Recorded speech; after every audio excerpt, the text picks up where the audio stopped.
To share his reflection on the significance of the United Nations impact and the Philippines' contributions, especially for today's generation, we are pleased to welcome Mr. John Elmer Lacson, a Diplomacy and International Affairs major and De La Salle College of St. Benilde, a student leader and his school's Model United Nations representative.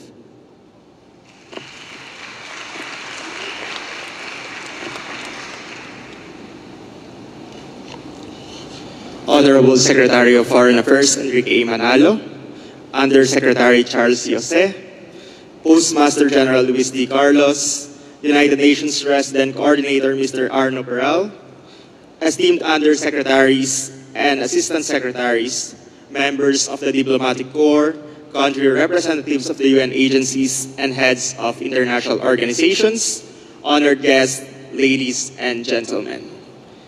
Good day.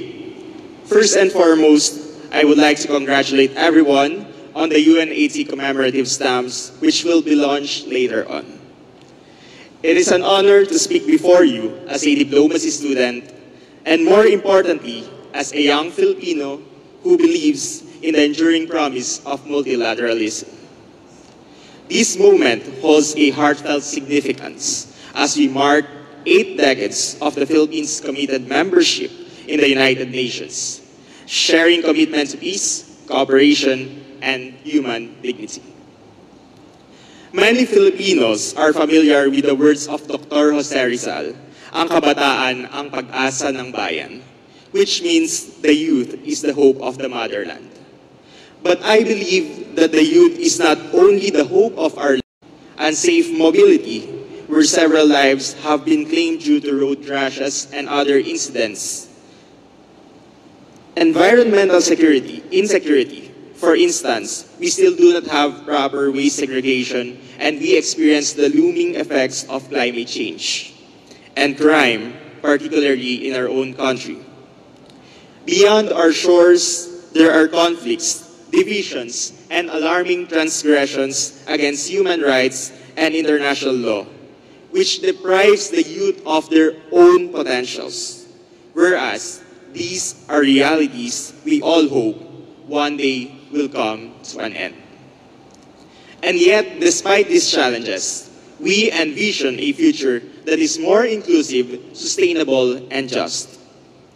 As a student, I see how the legacy of the United Nations and the Philippines' contributions to it, being a founding member, have shaped not only international norms, but also how we, the youth, view our role in the world. My participation in various Model United Nations conferences has also allowed me to simulate the work of world leaders, to step into the shoes of decision makers, and to engage in meaningful dialogue and negotiation. It has taught me that the values of the UN, dialogue, respect, cooperation, are not just sole ideals, but are things that we must carry. I have seen how crucial leaders are in forging global peace and stability. The youth is an essential facet of the society. The youth is not just an observer of history. We are participants in sharing and forming it. We are being honed to become the next generation of peacemakers, policymakers, and problem solvers. Today, as we celebrate this momentous occasion, I offer my personal reflection as a Filipino student.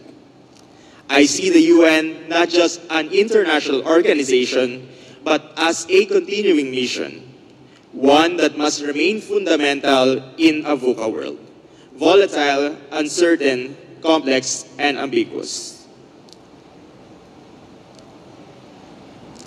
With only 5 years remaining before 2030, the target year for achieving the United Nations Sustainable Development Goals, the work of the UN and its member states is more urgent than ever. It is a mission that calls on all of us, most especially the youth, to take part and pursue development for all, with no one being left behind.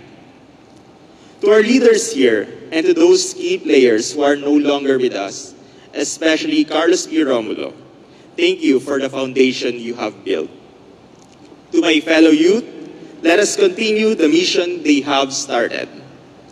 Thank you very much, and may we all continue working together to build a better future for all. Thank you. Thank you, Mr. Lacson.